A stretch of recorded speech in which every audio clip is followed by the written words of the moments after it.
Good afternoon, everyone. It's a real great pleasure to be here. And we are all energized from the previous music and all the conference, so we can talk about energy now. And the energy that we're going to talk about is the one that we actually use. And we are going to say that we can actually push the boundary and the paradigm that has been leading the UAE into a fossil fuel exporter and producer into a global sustainability leader in the energy domain. How can this be possible and whether it can be done, we're going to discuss today. Now, I'll start my talk with this view of the globe, which is actually the largest surface of water in the Earth. That's the Pacific Ocean. And the vertical line that connects two dots. The two dots on the north is the island of Maui in Hawaii. The south is Tahiti. In between, there is nothing. And as it happens, hundreds of years before we even had compasses or extants or GPS, there were people, seafarers, that would actually travel between the two islands without really relying on any of the things that we actually take for granted today. And to do so, they relied on all kinds of knowledge, on knowledge of the stars, of the swells of the sea, of the waves, of the currents, of the fish, of the birds, of the winds, tacit knowledge. But they also relied on one more thing. And that thing is captured in the quote here that was actually given by one of the last teachers of that knowledge who actually conveyed it to the person who is quoted. And actually, when he was trying to make that same trip on something that was slightly larger than a canoe, and he actually managed to do it in the late 70s. So the quote says, look beyond the horizon so that you can see the island you are going to, especially because you have never been there. You have to see that island in your mind, or else you can never get there. So that's what we're going to try to do today, to actually create that image of the island, of the sustainability, of the sustainable society that we can actually create and live in. And the reality is that we have lost that knowledge of how to have a sustainable society several hundreds of years ago. Now we have to recreate it. Now, these are some landscapes of extraction that gives a sense of the magnitude of what we are putting Earth through. On the top left is a bauxite mine with the trailings. On the top right, it's a tar sand extraction mine, essentially one of the biggest and fastest growing petroleum producer countries. The Canada is actually doing this to their land. On the bottom left, we have a strip mining operation for coal in the United States. And in the bottom right, there is forest basically that is cut to make tissues. And this is the reality of our resource extraction today. Now, one way to quantify this is to actually put numbers in how much each society consumes in terms of the different, let's say, areas of land that we use. That is grazing land, cropland, built-up land, carbon footprint land, and fishing grounds. So if we put this area together and identify the products that we actually consume, how much actually is embedded in these products, what comes out is that on a per capita basis, the United Arab Emirates is first. It's not always good. In this case, we have also the other, this is the actual trend of the resource extraction that we are having.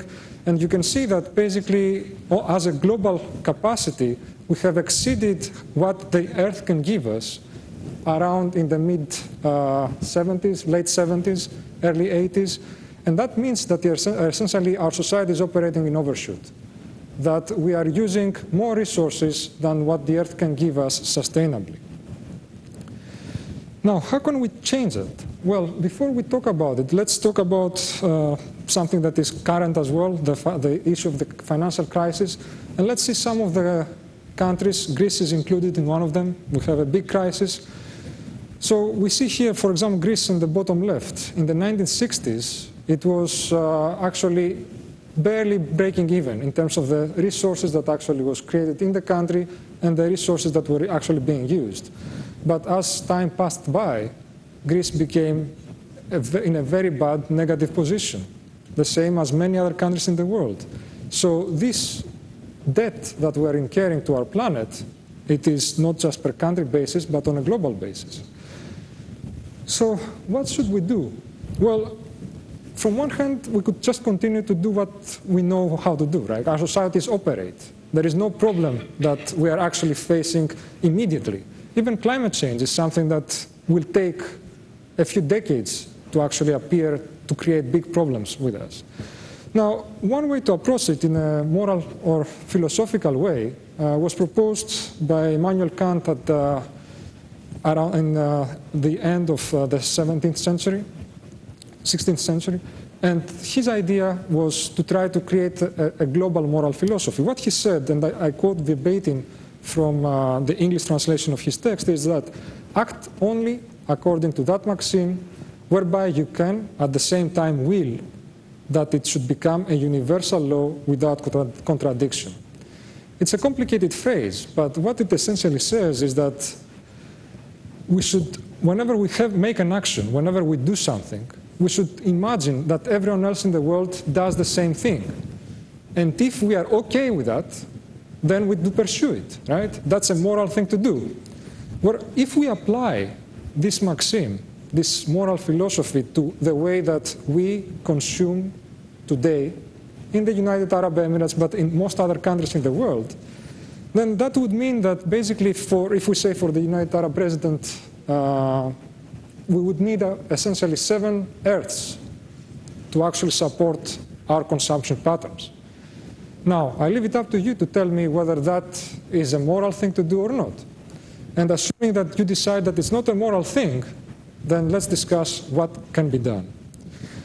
Our leadership actually realized that, and they put the vision ahead of us.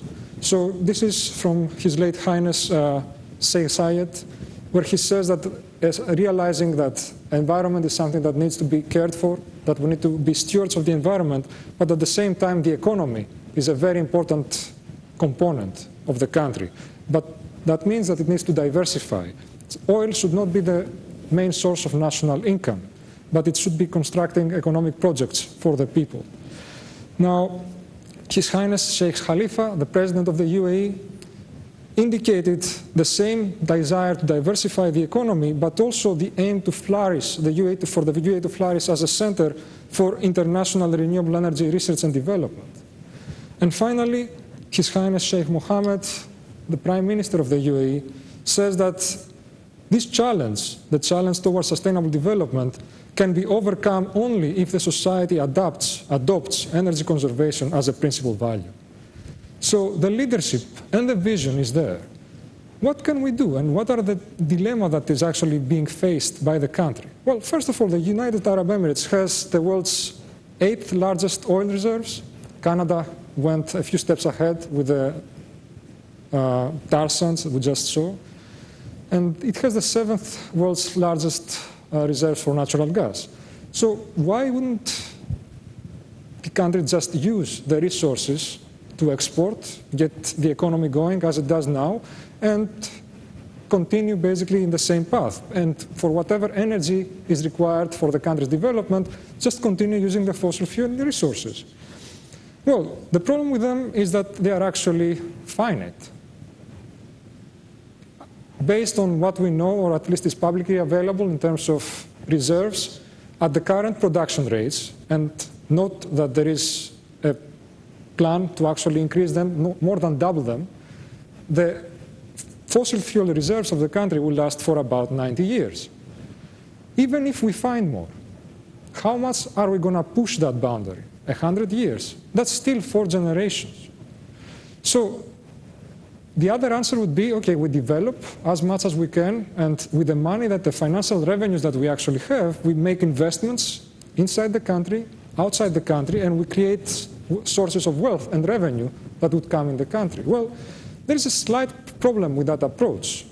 And the problem is that the global economy is having problems. Part of the problem is actually energy related.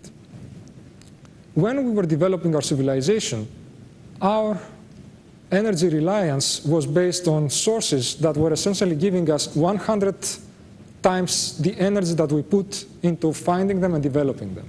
That is called the energy return on energy invested. In the past, that's what this diagram from Scientific American says. You have the domestic oil that is talking about the United States there, was giving you basically what I just said, 100 units of energy for 1 unit of energy that you were putting in. Today, though, in the United States, the reserves that are actually remaining give back approximately 25 to 30 in the best case. This is true for every other energy resource. Basically, we went through and found everything that was easily accessible. And what is remaining is harder and harder and harder and harder to get at. And that means more expensive. Now, so far so good, right? I mean, the economy will be growing, so we couldn't afford more expensive sources of energy.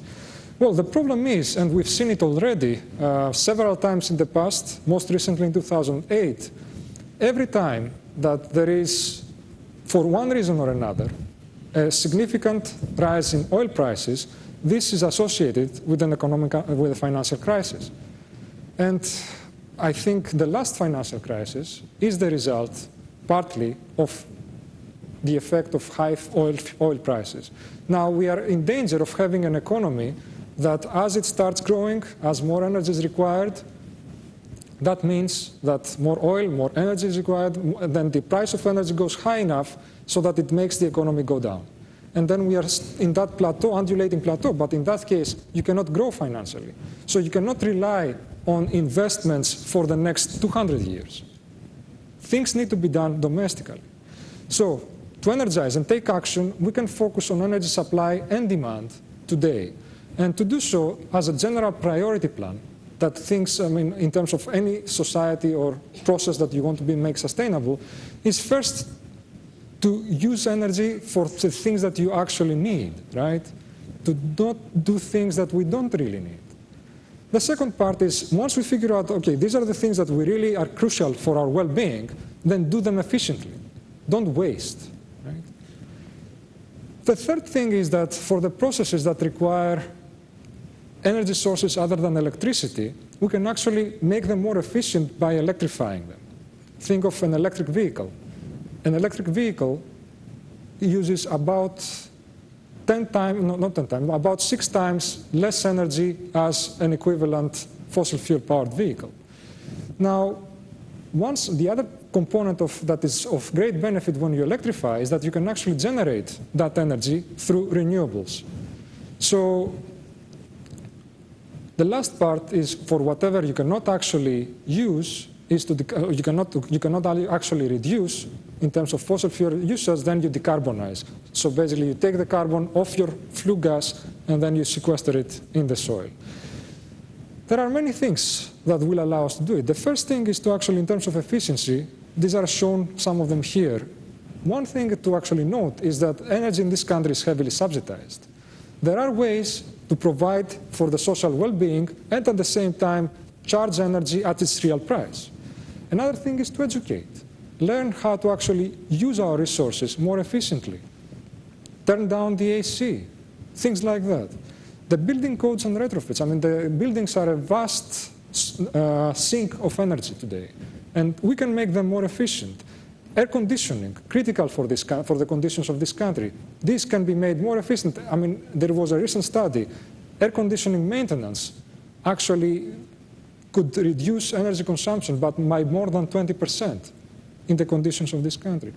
Industrial efficiency. We have other processes that can be made more efficient. Reverse osmosis for water desalination, another critical aspect of the water energy nexus.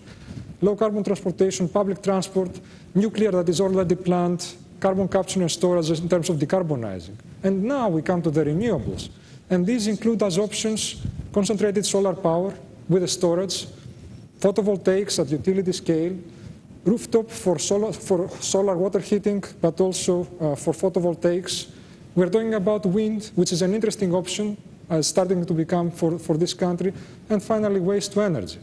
Now, we went through and we did some scenario analysis to see what can really be done. And so we imagine some scenarios that we called our visions about sustaining, excelling, or leading in the area of renewable energy.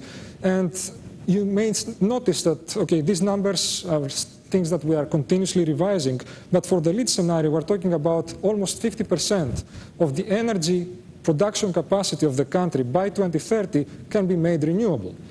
And in that case, so the argument would be, okay, that may be doable or not, but actually, what does it mean for the energy of the country? So just to give you a sense in terms of the way that this would look like. So if you look here, this is the nuclear part. This is a winter day.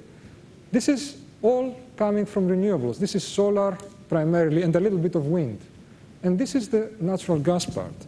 Now, if we were today, the same part, the entire thing would be coming from natural gas.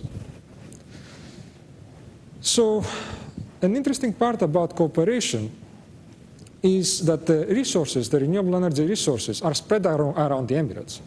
For example, wind resources are actually quite interesting and very interesting in the Northern Emirates, while solar resource is actually quite strong, and there is availability of land in Abu Dhabi and in the south. So does this really cost an arm and a leg? Is it impossible to make? Well, the answer here is that not so much. Energy efficiency by itself is actually saving money without any consideration. And if we synergize energy efficiency and renewables, then we can actually get to a scenario where even these aggressive targets can be met at no cost, no real cost to society, actual benefit, right? Because we reduce emissions to 2001 levels. Now, the assumption here about the savings is something that needs to be slightly discussed. It is the issue that versus the actual price versus the opportunity cost. Today, the UAE imports energy from Qatar in the form of natural gas at about $1.5 per million BTU. Now, the reality is that that same natural gas, if it was to be sold in the international markets for liquefied natural gas, would fetch about $10 to $12 per million BTU. Right? So it's almost an order of magnitude higher, and that is the opportunity cost we are using here in these calculations. So there is immediate benefits in terms of the transformation, and can start now. This includes the reduction of total energy bill of the country, the improving of the economic productivity through efficiency, increasing the energy security of the country, sustaining non-renewable resources for future generations, developing economic diversification and high-skill employment, and in the end, positioning the UAE as a leadership in the landscape of renewable energy in the MENA region, and essentially making also the UAE more sustainable, less reliant on fossil fuel. I will finish with this in terms of indicating kind of another way of looking at the resource here. So this looks like a beautiful painting, right? But it's actually made by 106,000 cans of soda drinks. And by the time I have finished this presentation, more than that number will have been consumed in the United Arab Emirates. So we can actually do a little better in the way that we use our resources. Thank you very much. I will stop here. I have the indication that I've almost exceeded the time, and I would be happy to talk to any of you afterwards. Okay.